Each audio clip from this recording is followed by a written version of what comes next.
Erev Tov Lekoulam. La grande question qui m'a été posée par la régie tantôt étant de savoir est-ce que le cours allait être sur la paracha de Bechukotai ou sur l'Ag Baomer, tout ça. Je lui ai dit les deux, mon capitaine. Parce que là, pour le coup, le lien est évident. Ok, le lien est évident, donc on va commencer évidemment par notre paracha pour essayer de comprendre de quoi il s'agit. Paracha de Bechukotai, on n'a pas souvent l'occasion de l'avoir toute seule. Elle est très souvent reliée à Behar. Mais la paracha de Bechukotai, elle est centrale, bon j'allais dire comme toutes les parachiotes, mais elle est centrale parce qu'elle est en opposition complète avec notre conception du judaïsme. À quel niveau je parle? Eh bien à plein de niveaux. C'est-à-dire que ce qui est marqué dans la paracha de Bechukotai semble ébranler énormément de croyances juives récentes. Quand je dis récentes, ça fait 2000 ans. Ok? Alors de quoi parlons-nous? Eh bien venez les amis, on va rentrer tout de suite dans le vif du sujet. Prenez un juif religieux actuel. Donc un vrai religieux, hein, pas comme moi, un vrai habillé comme il faut, plus longue barbe, un meilleur chapeau, un couvre-chef digne de ce nom, un vrai religieux. Ouais, l'habit ne fait pas le moine, quoique, dans le judaïsme, l'habit fait le moine. Bigdei Keuna, tout ça, c'est quelque chose. Mais, prenons un juif donc religieux qui se revendique du moins comme religieux, et demandons-lui la chose suivante. Si tu fais toute la Torah et les mitzvahs comme il faut, alors quelle sera ta récompense? La réponse est évidente. Gan Eden. Vadaï. Un Gan Eden de luxe. Un Gan Eden 5 étoiles. Vadaï. Et cette réponse de mon religieux de la rue est finalement assez en accord avec la tradition rabbinique depuis maintenant 2000 ans. C'est quoi cette tradition rabbinique? Eh bien, c'est que l'idéal, c'est d'arriver au Olam Haba. Le top, c'est le Olam Haba. C'est Maché Tsarich. C'est très bien, mais il y a juste un problème. Ce n'est pas ce que dit la Torah. La Torah, dans notre paracha, nous dit un verset très simple à comprendre, mais qui est l'inverse de ce qu'on vient de voir. Et nous dit Im bechukotai telechu vet mitzvotai tishmeru va'asitem otam. Donc, en français, si tu fais Peirem mitzvahs, alors qu'est-ce que tu reçois? Venatati ishmechem beitam. En français, tu auras plein de fric. Ah oui. Mazé venatati ishmechem beitam dans une société agricole. C'est quoi le but du jeu? La pluie, c'est pourquoi? C'est pour faire pousser les champs, pour faire pousser tout mon revenu, pour que j'ai de la bracha et donc de la parnassa. Sauf que la parnassa, à l'époque de la Torah, ça se traduit en combien de tomates j'ai réussi à faire pousser. Beaucoup de parnassa, pas beaucoup de tomates, pas beaucoup de parnassa. Donc je traduis simplement en données actuelles. Si vous faites Torah ou mitzvot, vous aurez un grand compte en banque.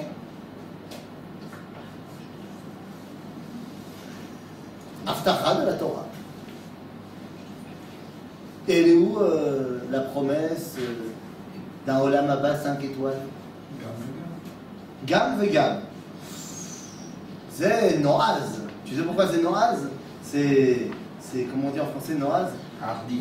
Hardi. Oh, alors j'aurais pas sorti celui-là tout seul. C'est pas ça. C'est Nahol. C'est Hardi. Tu as bien raison. Hein? Godefroy de Montmirail le Hardi. Alors c'est Hardi. Pourquoi c'est Hardi? Eh bien parce que moi, tu me dis Gam vegan. Donc Gam ce que moi j'ai dit, et Gam l'autre chose. Sauf que moi, pour appuyer mes dires, je t'ai amené un verset. À toi. Pourquoi je dis ça?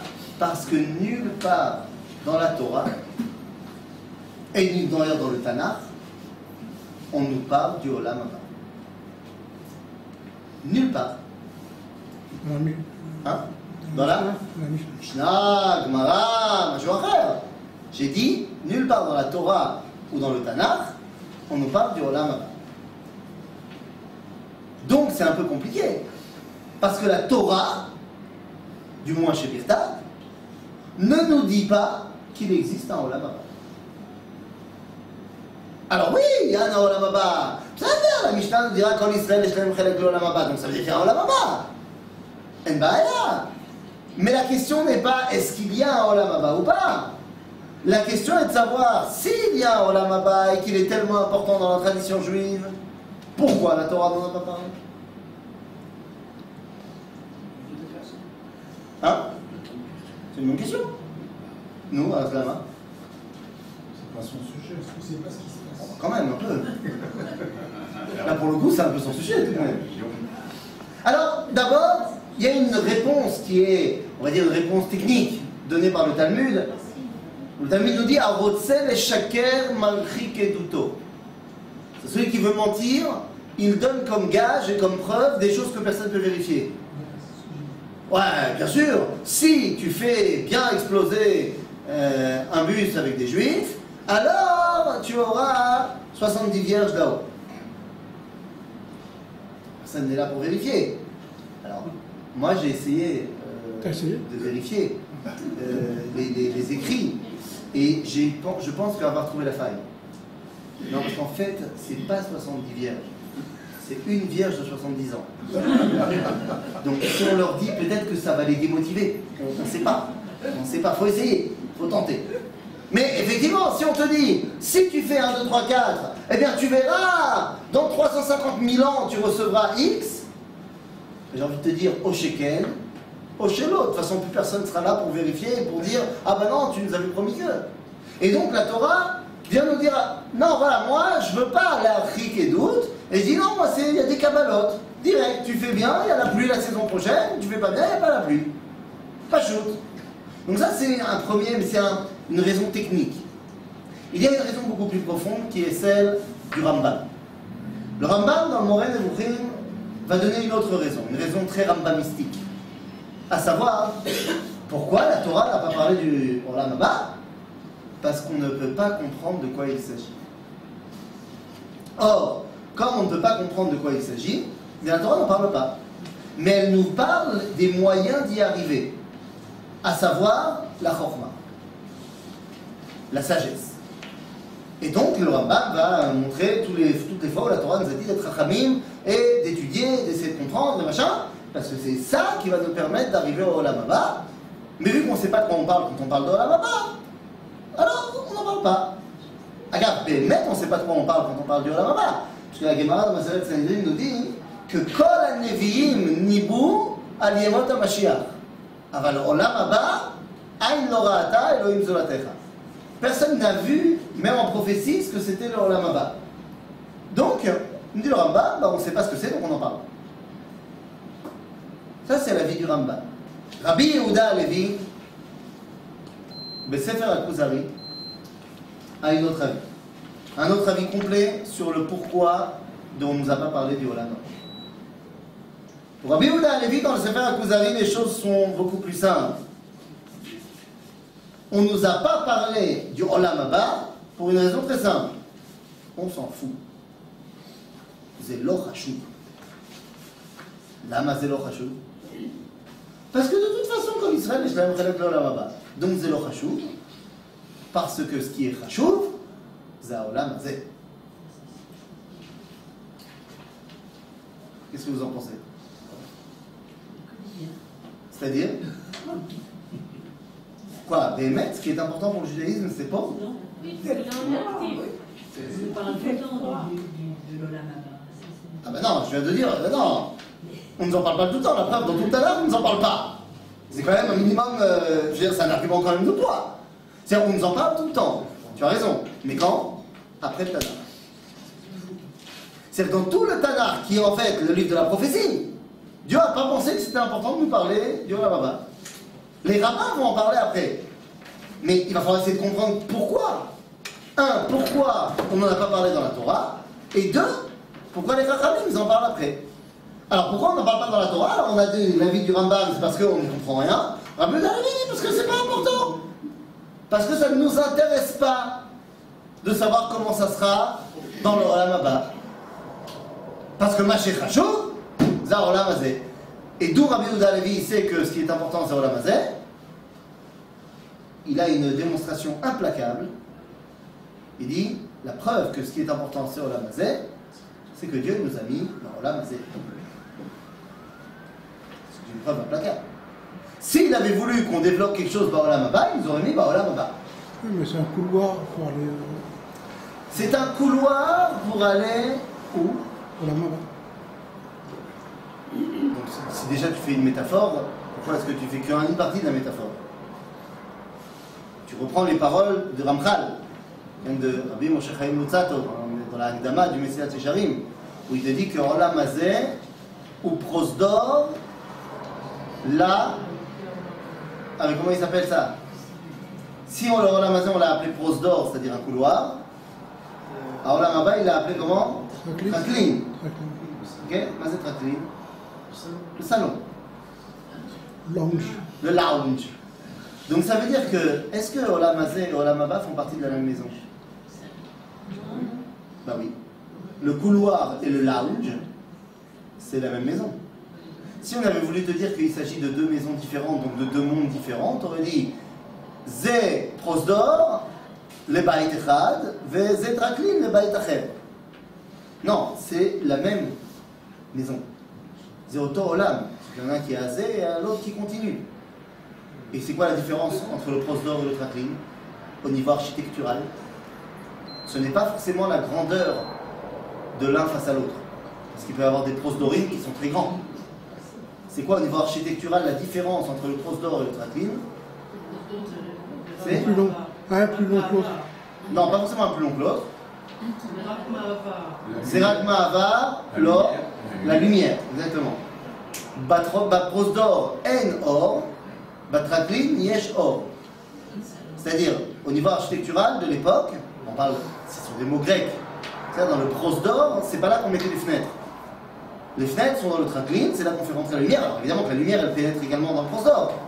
Mais il y a moins de lumière dans le Prosdor qu'il y en a dans le Traklin. Il y a aussi le principal et le... Bataille, il y en a un qui amène à l'autre. Non, Mais vu- c'est pas ce que je veux dire. Tu dis, il y en a un qui est principal, il y en a un qui est tafel. Ouais. Oui, mais c'est pas ce que moi j'ai dit. Oui. Parce que j'aurais pu dire ça s'il y avait une véritable séparation entre les deux. Mais s'il n'y a pas de séparation entre les deux, bah, ils sont reliés les deux. Donc c'est pas qu'il y en a un qui est... C'est le même, c'est un. Tout est un. Seulement il y a une partie et une autre partie. Et il semblerait que tu ne peux pas arriver au Traklin si tu n'es pas passé par le Prosdor. Il y en a un qui est fonctionnel pour cheminer vers l'autre qui est un endroit où On fait rien. on ne fait rien, où on Donc tu dis, c'est une belle appellation. Il y en a un qui est pour cheminer et l'autre pour séjourner. Pour kiffer. Mais le but du jeu, c'est quoi? C'est de cheminer. Nous dit la Torah, Vehitalachti betochechem. Qu'est-ce qu'il dit Rashi? Attayel imachem. C'est que le but de la Kedusha, c'est Tiyul imakadosh baruch hu. En d'autres termes, cheminer. Donc il semblerait que ce soit ça l'idéal. Nous dit Rabbi Yehuda Halevi, l'idéal c'est Olam Hazeh. Le but du jeu, va dire plus tard le Rabbi Lubavitch, c'est de créer la Kadosh Baruch Hu, dira Batartonim, pas Baolam Hazeh. C'est trop facile de lui faire une dira là-haut, Baolam Elion. Non, le but du jeu c'est ici. Et donc la Torah ne nous parle pas du Olam Haba parce que c'est pas important pour nous. De toute façon, on y arrivera. Azama Ma'alachat. Olam Hazeh, c'est chashou. Alors comment ça se fait que Chachamim, après le Tanakh, ils ont commencé à arrêter de parler du Olam Hazeh et ils ont parlé du Olam Haba. Ils n'ont pas arrêté. Toutes les 5 minutes, Olam Haba, Olam Haba, Olam Haba. Exactement. Parce que Chachamim vivent à une époque où Olam Hazeh c'est devenu pourri. C'est l'exil. Chachamim, la Mishnah elle commence au début de l'exil. C'est pas si grave. J'ai entendu quelqu'un dire ça? C'est les oreilles que je détourne. Par contre, quelqu'un a dit ça? C'est pas si grave. C'était pour autre chose. Ah, c'est bon. Non, parce que c'est grave! Non, parce que l'exil, c'est grave. Et c'est bien qu'il y a. Notre paracha va nous montrer que si tu fais bien, tu reçois bien, et si tu fais pas bien, bah tu reçois pas bien. Mais c'est quoi le top du pas bien d'après la Torah? L'exil. Et il faut se rappeler de cela. L'exil est une malédiction. Et c'est quelque chose que malheureusement on a oublié pendant 2000 ans. Pourquoi on l'a oublié? Parce qu'on a survécu en exil. Mais pas le choix. Hein? On n'avait pas le choix. Donc comme on était là, on n'avait pas le choix, eh bien on s'est non seulement adapté, mais on a même essayé d'en faire un idéal. Si bien qu'on peut entendre aujourd'hui des discours provenant de gens X ou Y, prônant le fait de rester en exil. Comme a pu dire le Rav Elchanan Wasserman à la veille de la Shoah, dans son livre Kovetz Ma'amarim contre le sionisme, dans lequel il dit que l'exil ne nous a fait aucun mal. Agalut lo ichsira mimenu davar. À cela a répondu le Rav Tzvi Yehuda. Il a dit, le Rav Tzvi Yehuda a répondu à cela en disant, on peut avoir toutes les svarot du monde, mais une svara ne peut pas aller contre un verset. Et il y a un verset dans la paracha de Bechukotai qui dit Ve'achla etrem eretz oivechem. Et la terre de vos ennemis va vous bouffer. Alors tu te la joues comme tu veux. Mais l'exil, c'est mal. L'exil nous a fait beaucoup de mal. Vous allez me dire, attendez, l'exil nous a fait beaucoup de mal, pas à l'intérieur du Beth Midrash. À l'intérieur du Beth Midrash, on était super, Kol Tov. Comment ça, Kol Tov? Comment, encore une fois, peut-on aller contre un verset? Dans la Megillah de Eicha, qui nous dépeint le début de l'exil du premier temps. Eh bien, la Megillah de Eicha nous donne un verset terrible. Malka vesarea bagoyim en Torah. Nous dit le verset, quand on est en exil, il n'y a pas de Torah. Comment tu peux dire ça, il n'y a pas de Torah? Talmud Bavli, c'est quoi pour toi? C'est pas de la Torah? Vadaï! Vadaï! À tel point, le Talmud Bavli c'est la Torah, que le Talmud Bavli sait très bien quelles sont ses limites. Et à propos du même verset, enfin pas du même verset, mais du verset de même Megillat Eicha, qui nous dit Ki bemecheshakim oshivani ki mete olam. En d'autres termes, je suis un mort-vivant, dit le Talmud de Babylone, Amar Rabbi Yirmiya, Zot Talmuda Shel Bavel. Un mort-vivant. Un zombie. Parce qu'il faut bien comprendre, bien sûr qu'il y a eu des rabbanim, bien sûr qu'il y a eu des choses qui ont été écrites en Chutz La'aretz. Mais si on y réfléchit un petit peu, aucune Yetzira juive n'a été écrite en Chutz La'aretz. Chutz La'aretz n'a vu Yetzira, une création. Tous les écrits de Chutz La'aretz sont des commentaires de choses qui ont été écrites en Eretz Israël. Le Talmud est un commentaire de la Mishnah. Tous les Rishonim, Vacharonim sont des commentateurs du Talmud. Il y a des commentateurs de la Torah qui est écrit en Chutz La'aretz, c'est-à-dire dans le désert. Donc, on a déjà dit qu'avant qu'on rentre en Israël, là, le désert il fait office d'Eretz Israël. En d'autres termes, Bechutz La'aretz, on était en malédiction. Ce qui veut donc dire qu'on ne peut pas glorifier Olam Hazé à ce moment-là. Et comme on ne peut pas glorifier Olam Hazé à ce moment-là, eh bien il a fallu se tourner vers Olam Haba. Mais ce n'est pas le propos de la paracha. La paracha nous dit non, l'idéal c'est Olam Hazé. Et quand est-ce que tu pourras revenir au Olam Hazé?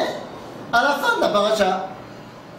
À la fin de la paracha de Bechukotai, on te ramène à certaines mitzvot qui ont mamash parle dans ce monde-ci. Mitzvot arachim, ilchot arachim. C'est-à-dire quand tu évalues la valeur de ton champ. Ah, je suis revenu en Eretz Israël. Oui, parce qu'à un moment donné, tu vas rentrer de l'exil. Et c'est de cela qu'on parle. La paracha de Bechukotai vient nous dire le but du jeu, Le but du jeu, c'est de faire ici le Gan Eden. Pas là-bas, ici. Et c'est la raison pour laquelle le livre de Vaïkra sera toujours terminé à la Baomer. On terminera toujours cette paracha de Chukotai, soit juste avant, soit juste après la Baomer. Il semblerait que ce n'est pas anodin. C'est pas anodin. L'Akba Omer, c'est un moment où on fait quelque chose. Mais qu'est-ce qu'on fait? Non, je ne parle pas du deuil du Homer. Je parle juste de l'Akba Omer. Le deuil du Homer vient rappeler quoi? Pourquoi il y a des gens qui sont en deuil pendant le Homer? Les élèves de Rabbi Akiva. Les élèves de Rabbi Akiva. La défaite de quoi? Ils ont dit quoi? Ils ont perdu aux échecs? Perdu l'Eurovision. Ils ont perdu l'Eurovision? Non. Qu'est-ce qui est tellement en deuil? 24 000 élèves. Nous, mais c'est grave? Oui. Pourquoi? 24 000 élèves de Rabbi Akiva sont morts et donc on fait un deuil national. Non, vous êtes sérieux là? Non, vraiment. Vous y croyez vraiment à cette histoire? Non, parce qu'il y a 24 000 élèves qui sont morts, donc ça y est, on fait un deuil national dans une période qui est une période de joie, je le rappelle. Je rappelle quand même que la période du Homer, c'est une période de simcha, à la base. C'est une période tellement de simcha que le Ramban appelle cette période-là Chol HaMoed Echad Gadol, entre Pesach et Shavuot. Une période où tu te prépares entre la sortie d'Égypte et le don de la Torah. Il n'y a rien, c'est que du bonheur. Et parce qu'il y a 24 000 personnes qui ont chopé un rhume, alors ça y est, deuil national. C'est la raison pour laquelle. C'est quoi la raison? Donc ça veut dire que tu es en train de me dire qu'ils n'étaient pas si sadiques que ça. Donc c'est quoi la raison d'en faire un deuil? Dans l'histoire juive, il y en a beaucoup plus que 24 000 qui sont morts parce qu'ils n'étaient pas super sadikim. On n'a jamais fait un deuil. Je vais te dire mieux que ça. Dans l'histoire juive, on en a eu des maguéphotes. Hein. La peste noire, le choléra, enfin des trucs sévères. Hein. Je peux t'assurer qu'il y a plus que 24 000 juifs qui sont morts en ces moments-là. Personne n'en a fait un jour de deuil. Bizarre cette histoire. Et puis ces 24 000 élèves de Rabbi Akiva, ils sont tellement importants. Alors vas-y, cite-moi en un. Tu ne les connais pas. Ah, ça montre leur importance. C'est la chose, c'est une intrigue. Ah, c'est vrai, c'est intraînable, donc il n'y a pas de raison d'être endeuillé parce qu'ils sont morts. Bien fait pour eux. Non, ben bête. Vous comprenez de quoi je parle? Je dis pas que c'est pas grave, c'est grave, la mort de quelqu'un c'est terrible, mais quoi, de transformer une période aussi joyeuse en période de deuil parce que des mecs qui ne sont pas bien comportés ont trouvé la mort? Non. Ah, il y a autre chose. C'est pas parce qu'ils ont chopé un rhume.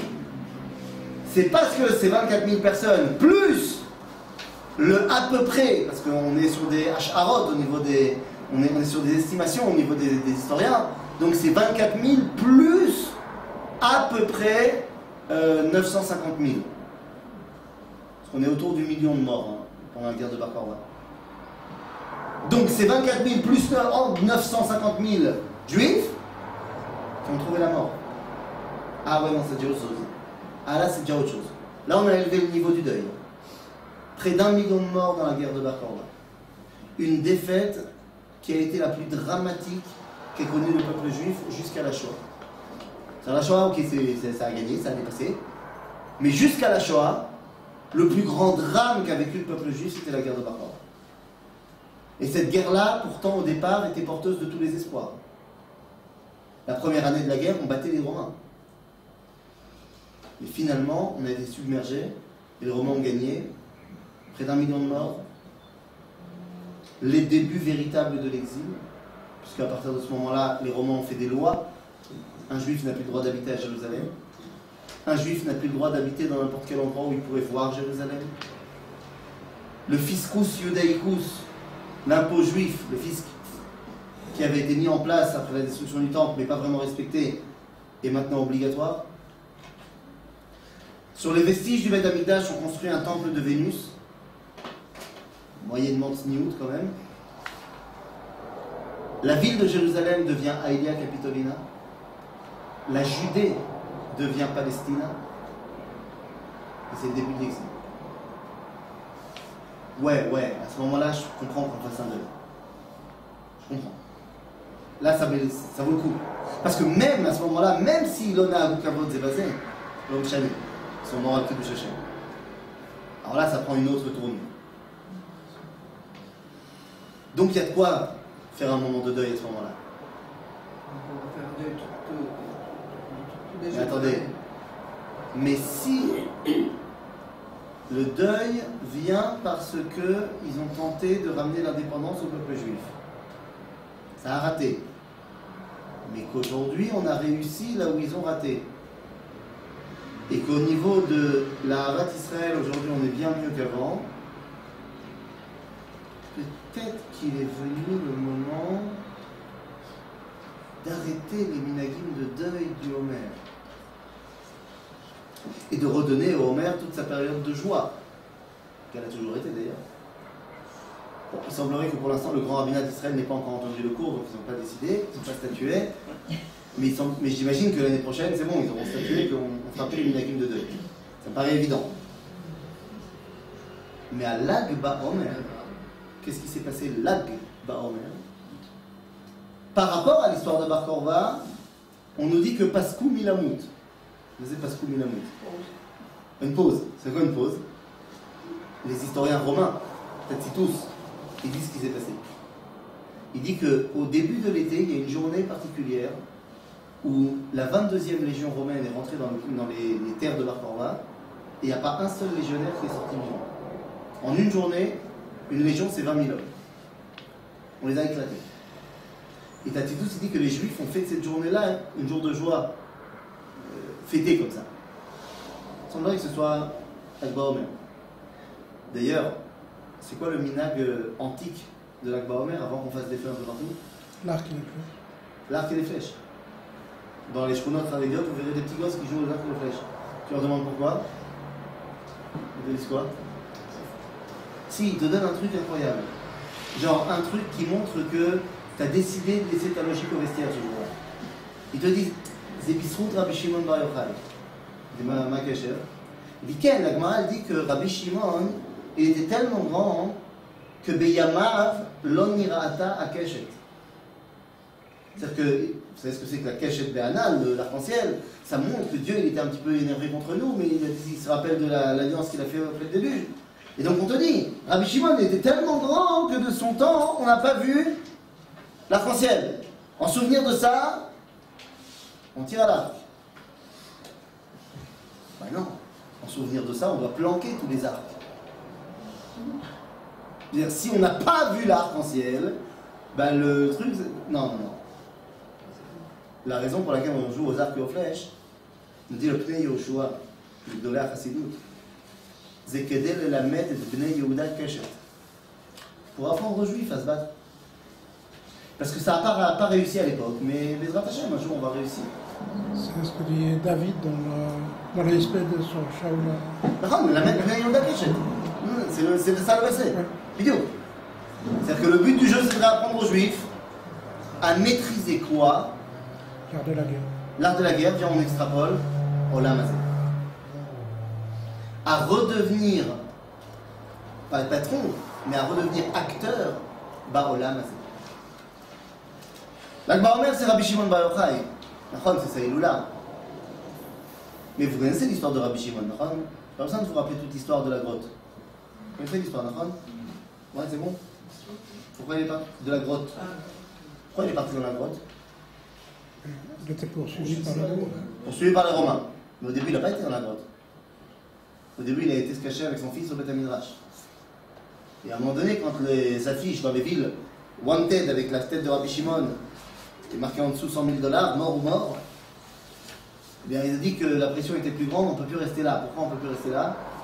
Alors ne m'attaquez pas, mesdames, c'est pas de ma faute. C'est pas moi qui ai écrit la Gemara. Mais il dit, parce que ma femme, elle va vendre la mèche. Pas parce qu'elle est méchante, hein, mais parce qu'elle parle. Ah oui, c'est une femme. Elle va aller chez le coiffeur, elle va parler avec ses copines. Il y en a une qui va dire au truc et on va se faire choper. Donc partons et ne disons pas à maman où on va. Je ne cautionne pas. Hein. Je ne fais que citer la page 33 de la Masechet Shabbat. C'est Rabbi Shimon qui appelle. Il dit il n'est pas content. Il n'est pas d'accord. Et donc il part dans la Mehara. Il reste combien de temps là-bas? 12 ans. Il reste 12 ans et après il sort. Il entend une voix qui lui dit c'est bon, la xéra elle est tombée, tu peux sortir. Et vous connaissez la fin du film. Il sort, il voit un homme cultiver son champ et là, effets spéciaux, science-fiction, il tire des lasers des yeux et il brûle tout ce qu'il voit. Dieu intervient en disant hey, vous êtes sortis de la grotte pour détruire mon monde, retournez dans la grotte, retournez-y pendant 12 mois parce que le Mishpat Reshaim Begeinom c'est 12 mois. Alors tu retournes. T'es sorti pour détruire le monde ou quoi? Et quand il ressortira au bout d'un an, alors son fils il aura encore du mal et il brûlera tout, mais Rabbi Shimon restaurera tout. Bon, 2 secondes. Moi ce qui m'intéresse c'est pas quand il ressort, c'est quand il sort la première fois. Pourquoi Rabbi Shimon a brûlé les gens qui travaillent? Ma'abaya, c'est quoi son problème? C'est comme ça qu'on l'a masé. Il dira Ma oskim bechaye sha'a vemenichim chaye olam. On laisse de côté la vie éternelle, à savoir la toire, et on s'occupe de la vie de l'heure, à savoir la parnoussée. Comment? De là, on pourrait penser que Rabbi Shimon est fan du kollel, qu'il ne faut pas aller travailler et qu'il faut aller étudier la Torah toute la journée. Nous, il est né. Rabbi Shimon Bar Yochai, fondateur du kollel. Donc, si je me rappelle bien de l'histoire, Dieu n'est pas d'accord avec ça. Mais ma question c'est d'où Rabbi Shimon Bar Yochai est arrivé à cette conclusion-là. Je vous rappelle que Rabbi Shimon c'est quand même l'élève de qui? De Rabbi Akiva. Il a appris ça chez Rabbi Akiva. Pendant 12 ans, quand il étudie dans la grotte, avec qui il étudie? Son fils, et qui leur enseigne? Ah, non. Eliyahu Hanavi. Donc c'est ça qu'il a appris d'Eliyahu Hanavi? Mais c'est caché. Et la main. Barour. Et c'est ce que vous avez dans vos feuilles. Voilà, dans la source numéro 11, donc ça c'était l'histoire. Dans la source numéro 12, vous avez le Khatam Sofer. Khatam Sofer, Rabbi Moshe Sofer, qui nous explique la chose suivante. Il dit Lo diber Rabbi Shimon Bar Yochai neged hamelacha, ki im bematzav shel galut, o shezarim sholtim al admatenu. Pourquoi Rabbi Shimon il est contre le fait que tu travailles? Pas parce qu'il n'y a pas de valeur au travail, mais parce que Bagalout, quand tu bosses, à qui ça profite? Ah oui, tu vas avoir ta petite parnassa, mais de manière générale, à qui ça profite? À Macron, à l'état dans lequel tu es. Et donc, Béhémet, c'est ça l'idéal? Que tu les finances eux, plutôt que d'étudier la Torah? Bagalout, pourquoi est-ce qu'il faut travailler? Pour manger. Il faut bien manger, nourrir sa famille. Mais c'est tout. Et si tu te suffis d'une source d'eau et de caroube, ben vaut mieux. Aval, nous dit le Khatam Sofer. Aval bevadai ou bevadai. שכאשר אנו עצמאיים בארצנו ובמדינתנו, יש ערך לחיי המעשה. יש קדושה בחיי החולין. ולזה השתוקק רבי שמעון בר יוחאי. כל תשוקתו בא לידי ביטוי דרך עומק סתרי התורה שבספר הזוהר. dit le Khatam Sofer, ברור, Rabbi Shimon, il dit, quand on est en galoute, il n'y a pas de valeur au travail. On fait travailler ce monde. Mais quand on est à la maison, qu'on est sur notre terre et qu'on est indépendant, non seulement il y a une valeur, mais il y a une kedusha dans le fait de travailler ce monde. Parce que c'est grâce à ça qu'on fait avancer la Géoula. Et toute cette volonté-là que ne pouvait pas mettre en pratique Rabbi Shimon Bar Yochai parce qu'il était sous la domination romaine, eh bien, toutes ces ga'agouim, toute cette attente, il l'a mis dans son livre du Zohar. En d'autres termes, qu'est-ce qui va, pendant 2000 ans, nous permettre de passer de l'état de galout que nous promet la paracha de Bechukotai si on ne fait pas ce qu'il faut, au retour à notre terre sur la fin de la paracha de Bechukotai, c'est Torah Kabbalah. C'est cette Torah Tassod de Rabbi Shimon Bar Yochai qui va nous permettre, le moment venu, de redonner au Olam Hazé toute sa valeur. C'est la raison pour laquelle Aftalion, vous savez, dans Shmaya et Aftalion, dans la Mishnah, dans Pirkei Avot, il nous dit la chose suivante. C'était avant Rabbi Shimon, mais il nous le dit déjà. Aftalion Omer, Chachamim, Hizaharu bedivrechem, Shema tachovu chovat galut. Alors littéralement, on peut comprendre, faites attention à ce que vous dites, parce que si vous dites n'importe quoi, vous risquez de partir en exil. Aval, le Baal HaSulam, Aravashlag, explique cette Mishnah en disant Chachamim, Hizaharu bedivrechem, mettez le Zohar bedivrechem. Et c'est comme ça que vous sortirez de l'exil. Grâce à cette Torah intérieure, vous arriverez à sortir de l'exil. Comment? Quoi? Parce que j'étudie le Sefer Zohar, alors je vais sortir d'exil? Mais il faut. Cette valeur de Ktusha qu'il y a à l'intérieur de Olam Hazé ne peut pas être l'apanage de l'exil. Encore une fois, parce qu'en exil, Olam Hazé, c'est chez la haine. C'est l'autre chez la haine. Alors que quand on est à la maison, vous savez où est-ce qu'on dévoile la Kedusha qu'il y a à Olam Hazé? Dans la période du Homer. La période du Homer, c'est une période joyeuse, on a dit, d'accord? En quoi? À la base, c'est une période joyeuse. Mais c'est une période de quoi?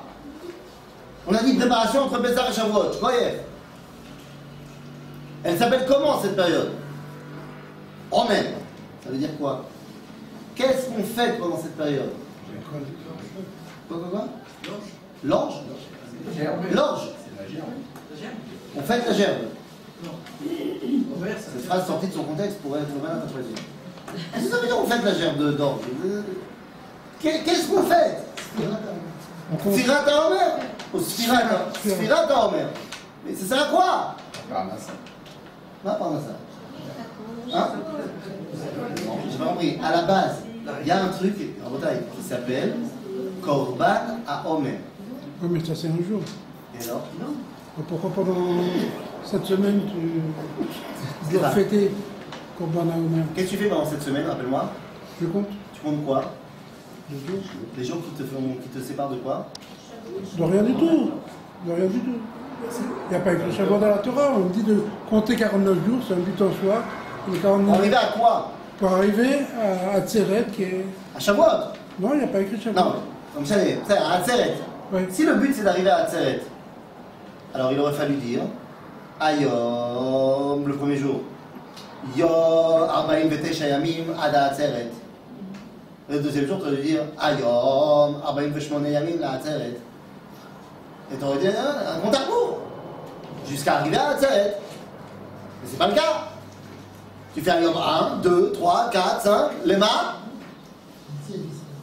L'or. HaOmer. La Homer. On ne dit pas Yom Echad Yetziat Mitzrayim. C'est Yom Echad la Homer. Et c'est quoi ce Homer? Ne dites pas Yom Echad la gerbe. Ça fait encore moins quand c'est moi qui le dis. Mazé Yom Echad la Homer. Techniquement, il y a un truc qui s'appelle Korban HaOmer. C'est un Korban. On amène au Beth Amikdash le lendemain de Pessah. Et il sert à quoi ce Korban? La Atir et Achadash. Ça veut dire quoi concrètement? Ma nouvelle récolte, Alors quand j'ai récolté ma moisson en mois de juin, juillet, il n'y a pas de débat. De toute façon, ça se passe après. Mais il y a des pays, et il y a des époques même en Israël où on récolte au mois de mars. Si c'est prêt, on récolte. Et si on récolte et que c'est pas encore Pessah, eh bien cette voie-là, cette récolte-là, elle est appelée Chadasha, et on ne peut pas l'utiliser.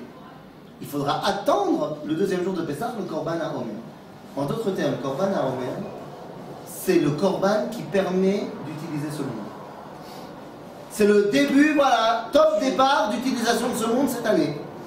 Jusqu'à maintenant, on a utilisé le monde de l'année dernière. Maintenant, c'est le point de départ de cette année, on utilise le monde. Et le point culminant de cela, c'est lorsqu'on arrivera à Seret Shavuot et qu'on amènera quoi comme Korban? Du blé. Quoi comme blé? On amène du blé tous les jours. Du chametz. Du chametz. Pas seulement du blé. Parce que tu amènes Korban Mincha tous les jours, mais c'est pas chametz. Oui, mais le homer, c'est pas du blé. L'homme, c'est l'homme gêné. Tu peux faire tes lichamim aussi avec de l'or, c'est l'homme gêné. Mais tu vas pouvoir amener des lichlachme chametz. À Pessah, tu as amené de la matzah et tu as fait plein de drachot sur combien la matzah, c'est le retour à l'authenticité, on se vide de tout l'air. Sauf que tu es bien gentil et ne venez pas me dire ouais, mais c'est bon pour le transit intestinal. Quelqu'un qui n'a pas de problème de transit et qui est normalement constitué et qui a grandi en France, eh ben il ne choisira pas une bonne matzah bien brûlée et bien cartonnée face à une bonne baguette qui sort du four. On est tous d'accord là-dessus, je pense? Oui? C'est bon, la baguette c'est meilleur que la matzah? Il n'y a pas de marloquette là-dessus? La matzah, elle est bienfaisante.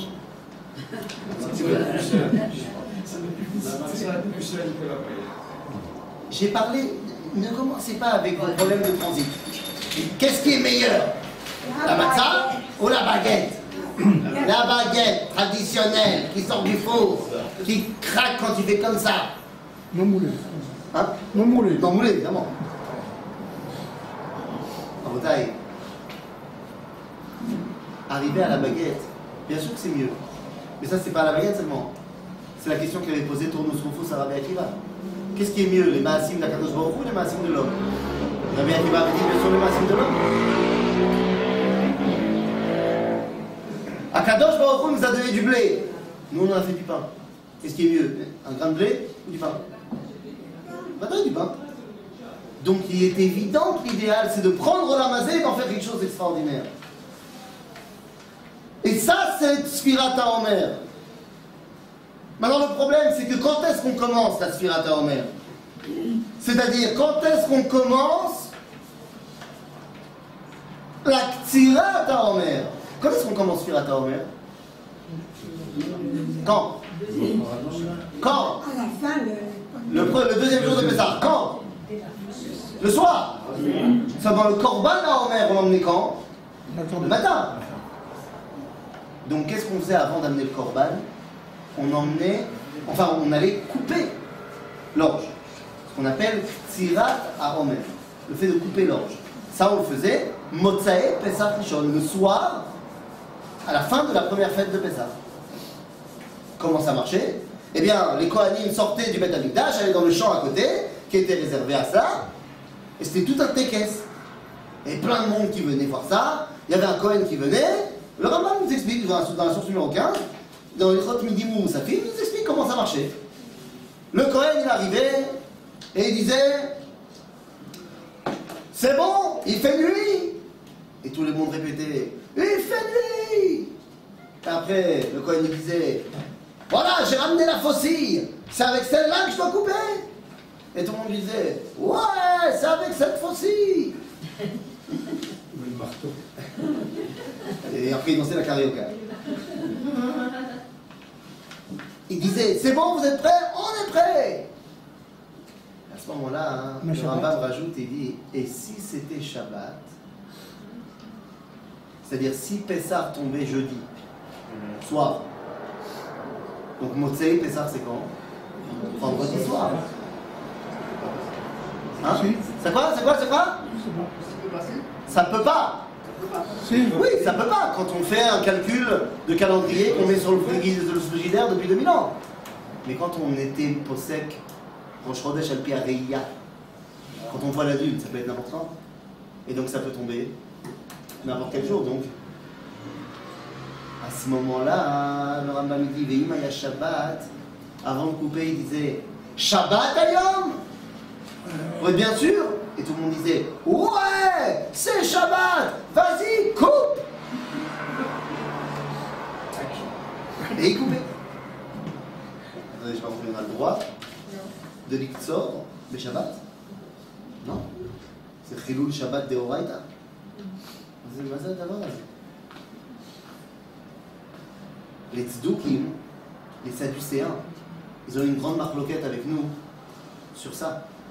Parce que dans la Torah, il y a marqué Mimachorat HaShabbat. Usfartem lachem Mimachorat HaShabbat. Les Tzdukim, ils disaient c'est quoi Mimachorat HaShabbat? Dimanche. Donc samedi soir en fait. Ça commence samedi soir. Nous on disait non, Mimachorat HaShabbat c'est Pessah. Quel est le The Marloquette? Le The Marloquette, c'est que si les Tzdukim ont raison, on ne pourra jamais l'Iktsor et Taomer le Shabbat. Ça sera toujours Motzei Shabbat. Et donc on ne comprendra pas ce qui est en jeu là maintenant. Et qu'est-ce qui est en jeu maintenant? Bien, regardez ce que dit le Rav Kook dans la source numéro 16. Dans Mamre Reya, nous dit le Rav Kook, c'est un marama sur Shavuot, il dit la chose suivante. Vezot yadou akol, tout le monde savait qu'il y a Shabbat Kodesh ou l'Israël. Vashvita mikol melacha ibocho banim retzet. Tout le monde savait que Shabbat c'est Kodesh Kodashim. Et qu'on n'a pas le droit de travailler pendant Shabbat. ודאי, יוצא מכלל מן הכלל הוא רק התוכן של עבודת הקודש העליונה, המסתורית, הספוגה אור קודש קודשים, עבודת המקדש.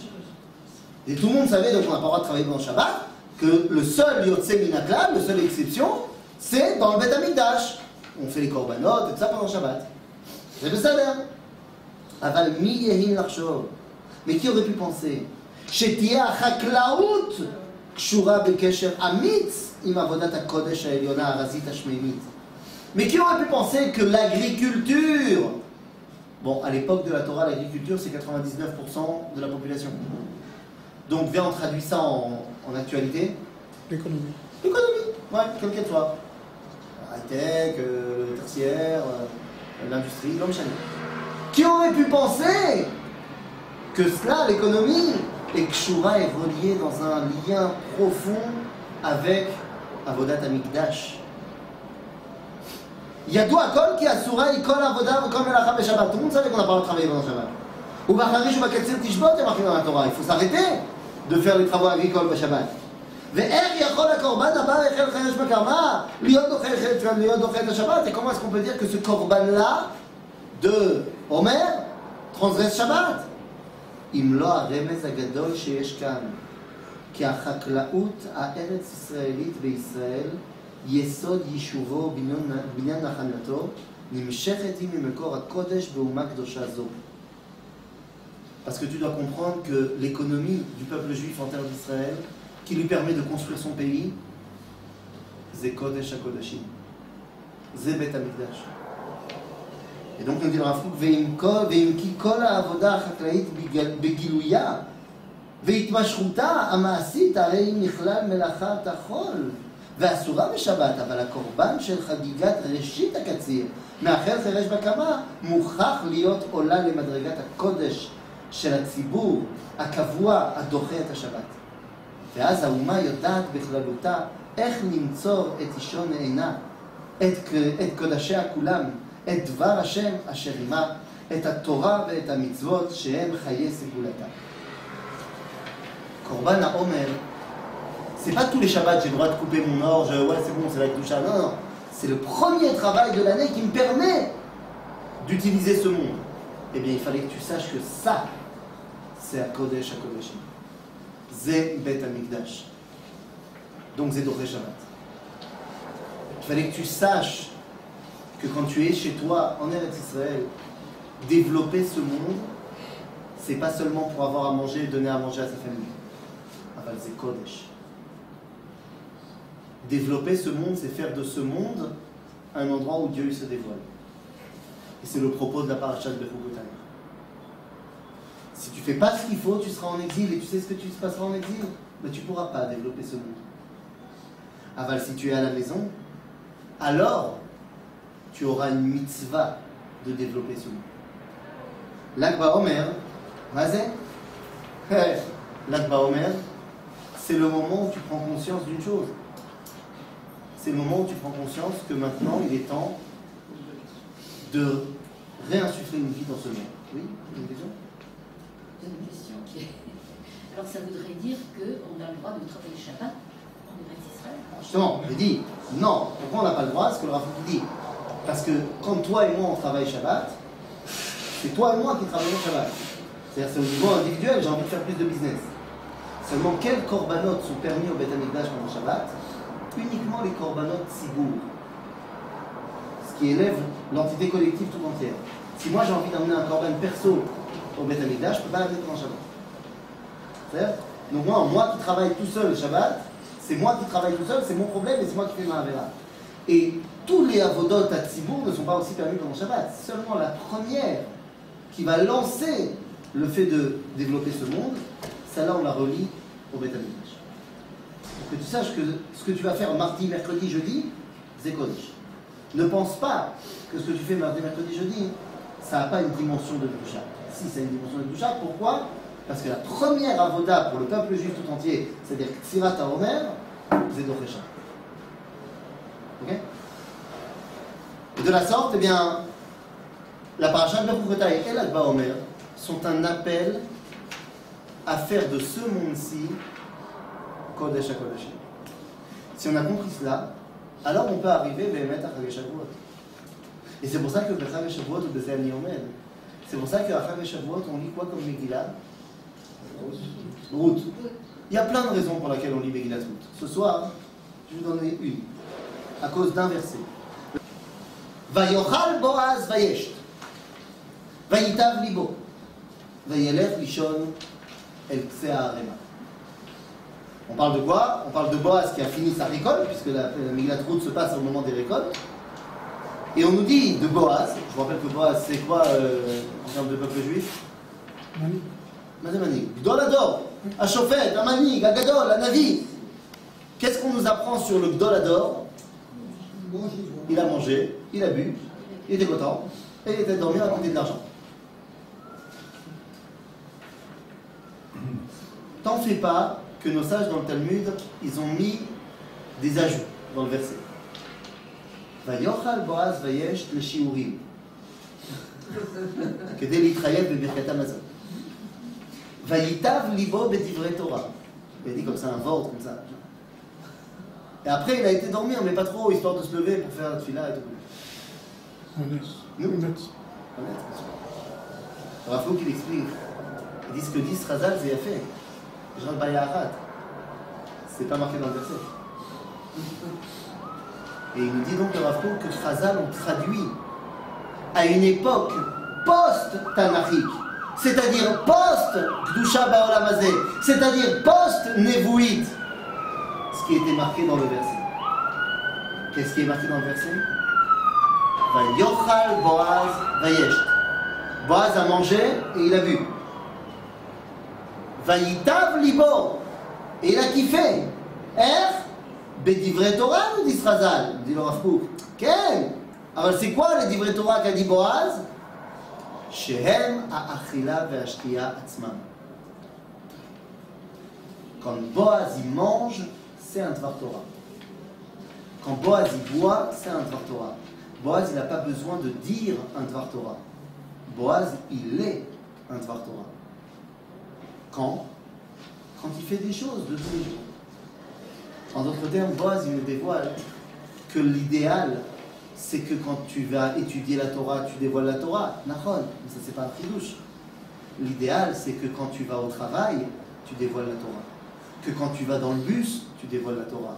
Que quand tu fais toutes les choses que tu as à faire dans tous les jours, que tu vas au Sherad, à Rami Levi, tu dévoiles la Torah. Et c'est Amatara Shel Kiddush Haolam Hazeh. Ça ne peut être véritable et ça ne peut être effectué que quand on est à la maison. Que la reine, la paracha de Bechukotai te dit Im Bechukotai telechu, Ved mitzvotai tishmeru. Si vous faites ce qu'il faut, toutes les brachot que je peux vous donner pour Ba'olam Hazeh, je vous les donne. Baruch Hashem, ça fait 71 ans qu'on est revenu Baolam Hazé. Et qu'Akadosh Baruch Hu nous donne des brachot incroyables. Il ne nous reste plus qu'à devenir comme Boaz et de transformer ce Olam Hazé de tous les jours en Kodesh HaKodashim. Amen. Kenir. Hazak Baruch.